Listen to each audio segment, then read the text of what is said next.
Hi friends, welcome in Rajiv Schooling. We are to discuss about this question. In this question given a force of 6 Newton, gives of mass m1 and acceleration of 18 meter प्रति second square. क्या बोला कि a force of 6 Newton gives a mass m1 and acceleration of 18 metre प्रति second square. Force दिया है, force को किसे denote करते हैं? एफ से डिनोट करते हैं. एफ इक्वल हो गया 6 न्यूटन.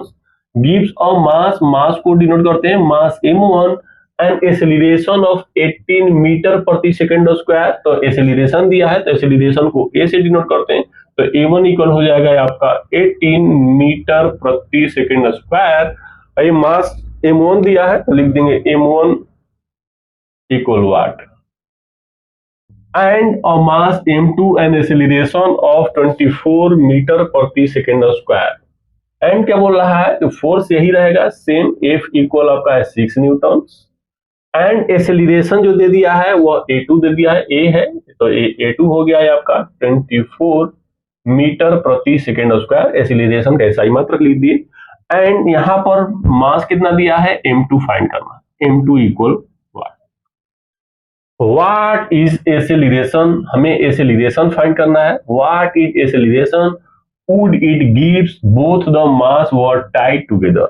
यदि हम दोनों मास को टाइट कर देते हैं, मीन्स कि दोनों जो मास दिया है m1 एंड m2 जो मास है उनको हम अगर ज्वाइन कर देते हैं, एक साथ ज्वाइन करते हैं, तो हम एक्सेलरेशन क्या होगा?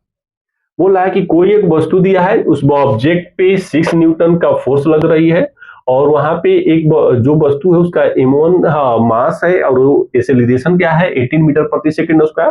अनदर कोई वस्तु है उसका मास m2 है और उसका एक्सेलरेशन जो है 24 मीटर प्रति सेकेंड स्क्वायर है.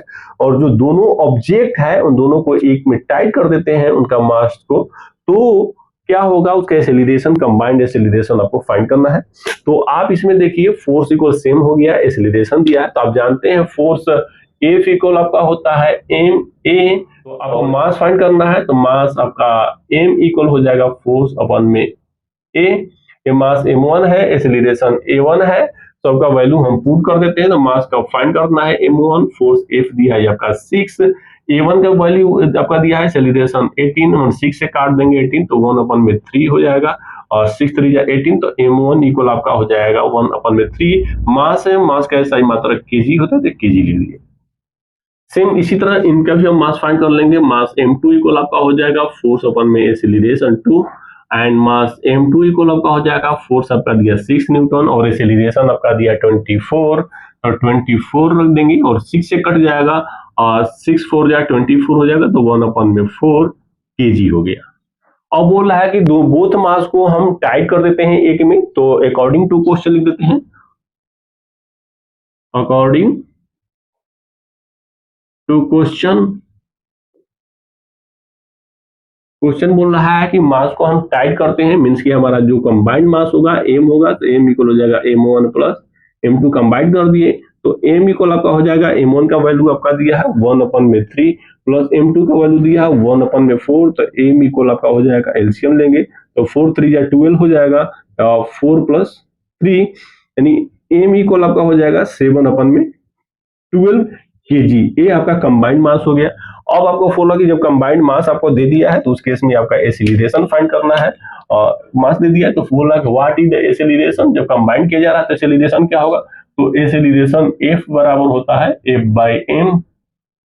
तो A बराबर आपका F दिया है, कितना F दिया है? 6 न्यूटन का F है तो लिख देंगे 6 और मास आपका दिया है 7/12 तो लिख देंगे 7/12 इक्वल आप लिख देते हैं A इक्वल 6 अपन में एक हो जाएगा 1 यानी हो जाएगा 12/7. तो A इक्वल आपका हो जाएगा 6 12 6 जा होता है 72 अपन में 7 तो 7 से डिवाइड कर दीजिए 72 में.